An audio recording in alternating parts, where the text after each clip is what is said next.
Hello everyone, I'm Dr. Sapna Titwal. I'm working as a professor in the Department of Management.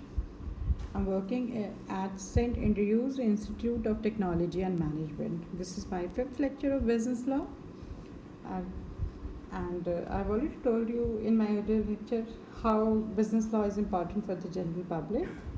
The topic I'm going to cover in this lecture are consideration, essentials of consideration, exceptions to no consideration, no contract rule, then kinds of consideration, void agreements, meaning expressly declared void agreement, then quasi contracts and its kinds.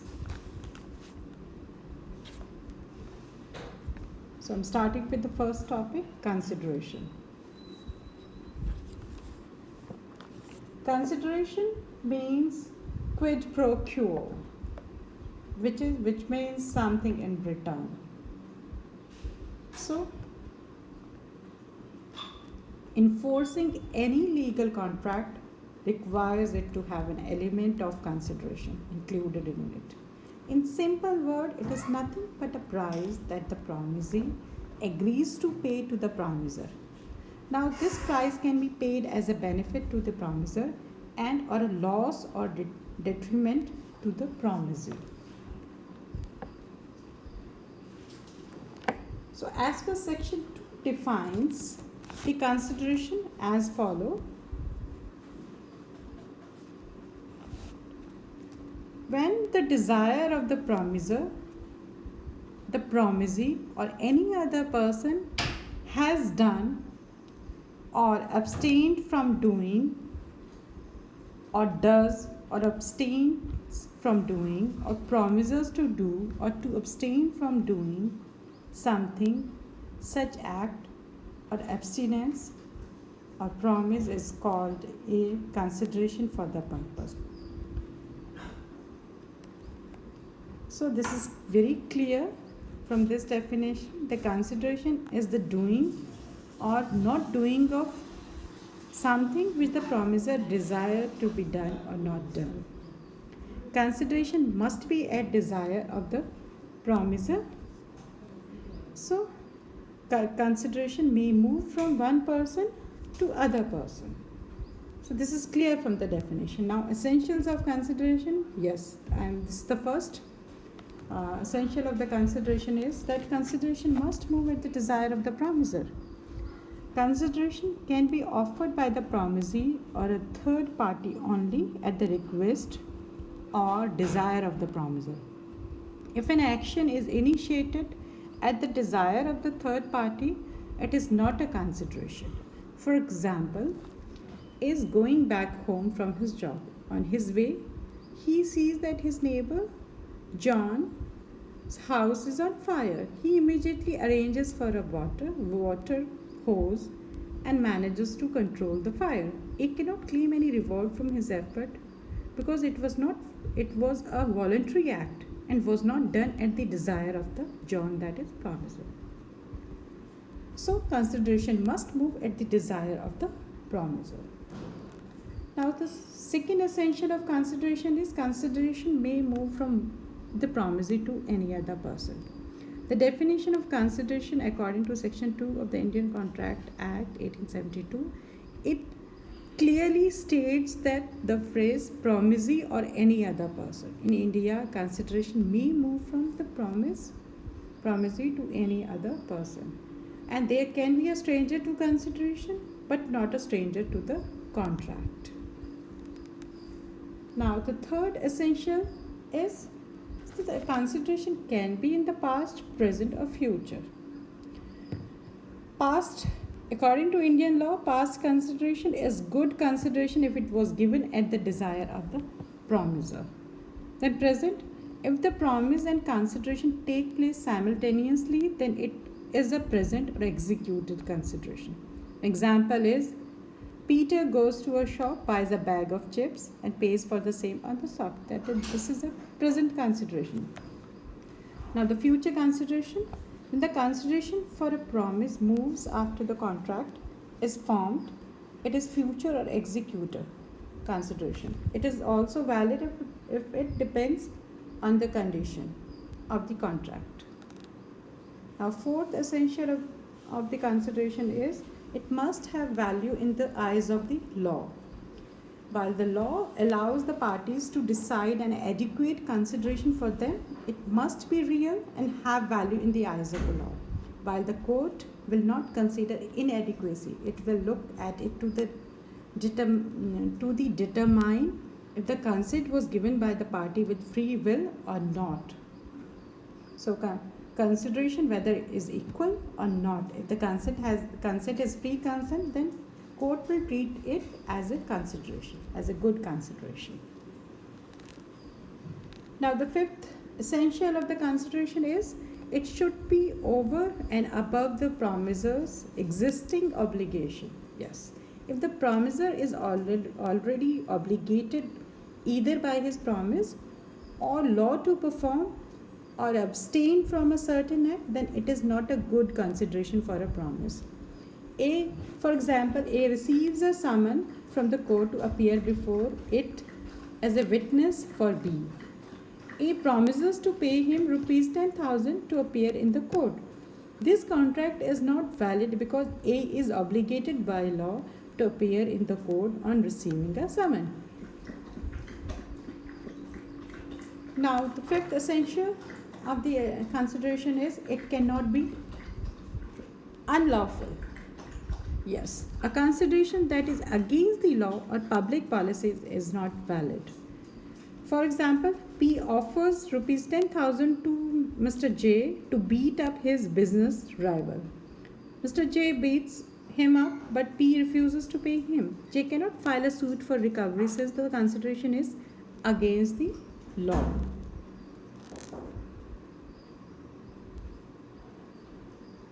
Now the next topic, kinds of consideration.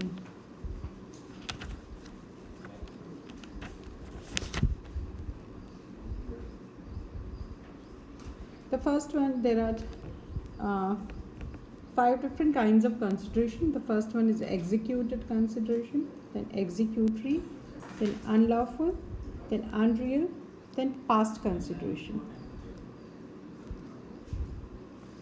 Executed or present consideration. Executed or present consideration is one which takes place simultaneously with the promise.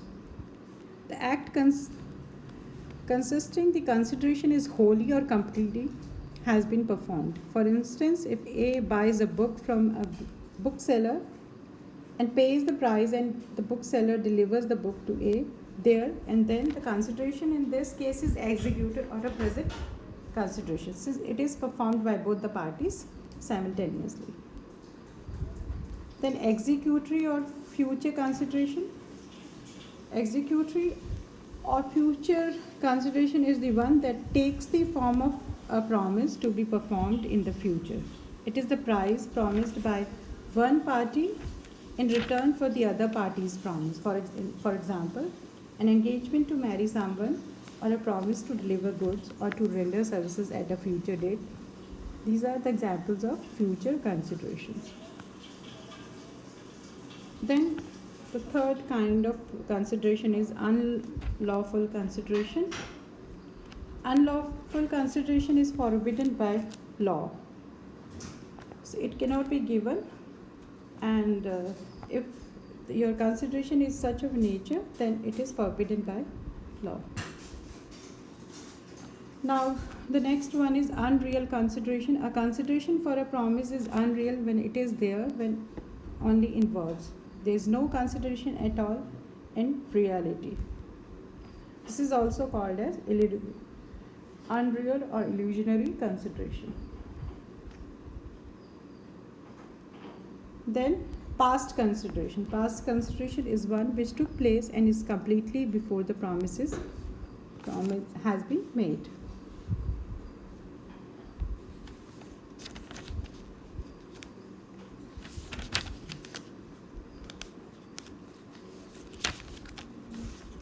Now the next topic is void agreements. Void means having no legal value and agreement means arrangement. Promise or contract made with somebody So, so void agreement means an agreement that has no legal value. Example of void agreements are an agreement made by minor, agreement without consideration, certain agreements against public policy, etc. are the examples of void agreement.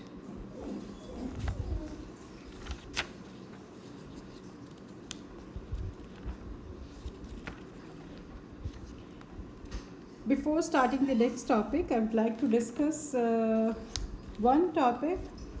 The name of the topic is exception to the rule: no consideration, no contract.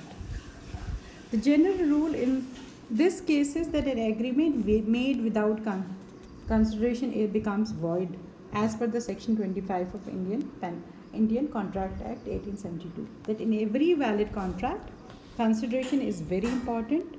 Without consideration, there is no contract at all. But there are some exceptions to this rule, that no consideration, no contract. The exceptions are, the first exception is promise out of natural love and affection. Yes, when there is a promise out of natural love and affection, then you don't require a consideration. Then this promise or this agreement will come under this rule: no consideration, no contract. And the example of this is relationship by blood and marriage. Two friends cannot be said to be covered by the section. Closeness of relationship, however, does not necessarily mean natural love and affection.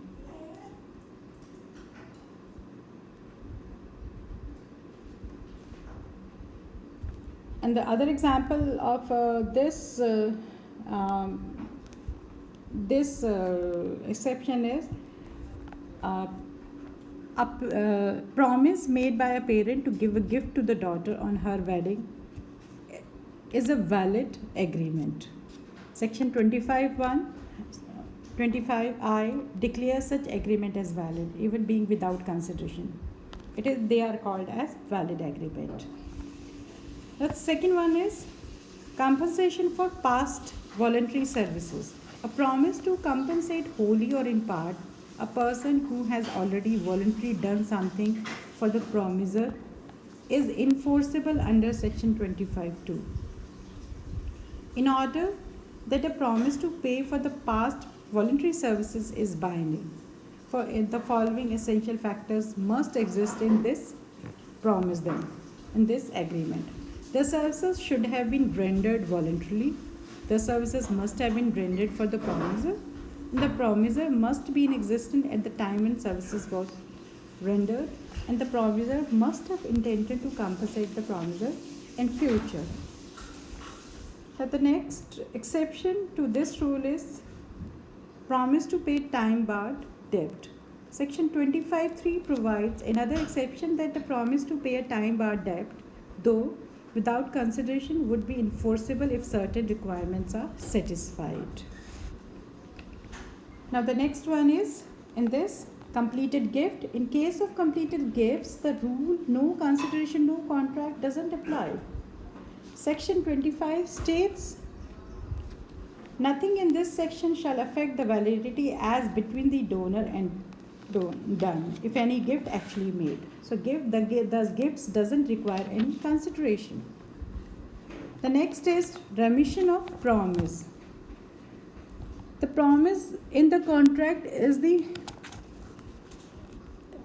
person who has contractual right against the promiser. He may agree to give a one-sided concession in the performance of obligation to the promiser. The promise to give concession called remission, which may take many forms and may be without consideration. But the contract, the promise of remission is a valid contract. Now the sixth one is contract of agency. Section 185 of the Contract Act has stated that no consideration is necessary to create agency, because where a person has agreed to act as an agent for another person without any remuneration for the work, the relationship of agency between two will get created even if the agreement is without no consideration. The last exception to this uh, rule is promise of donation. Although a simple promise of donation shall be a gratuitous promise and being without consideration, but it shall be and being consideration, it shall be void in some circumstances. Such a promise may become enforceable. If there is a promise of donation for a specific project in return of promisee to pursue, then promise would be deemed to be for a consideration. For example, a promise to donate 3,000 to a school, it is a promise without consideration. Therefore, it is a void agreement. So, promise of a donation in some cases may become a valid contract, but in some cases it may be a void agreement. Now, I'm starting with my next topic, expressly declared void agreement. There are certain agreements which are expressly declared to be void. They are as follows. Agreement by a minor or person of unsound mind is clearly a void agreement because it cannot be enforced by law. A minor is not competent, or an unsound person is not competent enough to enter into a contract. The second one is agreement of which the consideration or object is unlawful. Yes. If the object of the contract or agreement is unlawful, then the contract becomes automatically void. Third one is agreement made under a bilateral mistake of the fact material to the agreement. We have already discussed in the last lecture that with the bilateral mistake, the agreement becomes void because mistake is done by both the parties. Then fourth is agreement of which the consideration or object is unlawful in part and the legal and the illegal part cannot be separated from legal part. Yes. Where consideration is illegal or object is illegal, then agreement becomes void as per section 24 of the Indian Contract Act 1872. Then agreement made without consideration, yes, when both the parties are not getting something or not giving something, then there is no agreement at all. This agreement will be treated as a void agreement. Then sixth one is agreement in restraint of marriage. Yes, to restrain someone from going into agreement of marriage or such agreement will be called as void. Then seventh is agreement in restraint of trade. Yes, you cannot stop such agreement which restrains someone from doing trade or from doing business are all these agreements are void agreements. Then agreement in restraint of legal proceeding. Yes, someone stopping from going to the court or from stopping from legal proceeding, such agreements are again called as void agreements. Then agreements, the meaning of which is uncertain. Yes, the agreement which are vague, uncertain, which are not at all clear to understand are void agreements. Then agreement by a way of wager. Yes, these are also void agreements. Now, agreement contingent on impossible events as per section 36 of Indian Contract Act, these agreements are also void agreements.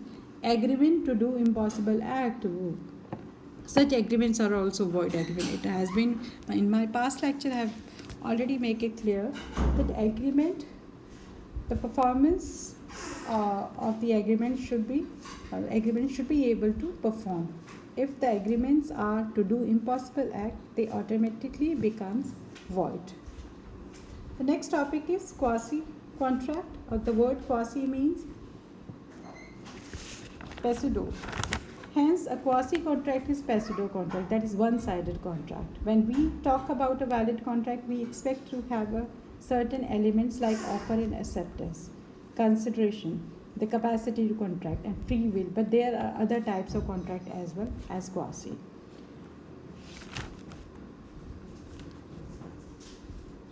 Example of quasi contract are R and S. Mr. R and Mr. S enter into a contract under which R agrees to deliver a basket of fruit at S residence and S promised to pay rupees 1,500 after consuming all the fruits. However, R by mistake delivers a basket of fruits at J, Mr. J's residence instead of S, Mr. S. When J gets home, he assumes that the fruit basket is a birthday gift and consumes all the fruits. Although there is no contract between Mr. R and Mr. J, but the court treat this is as quasi-contract and orders Mr. J to either return the basket of fruit to Mr. R or to pay him the price of that fruit basket.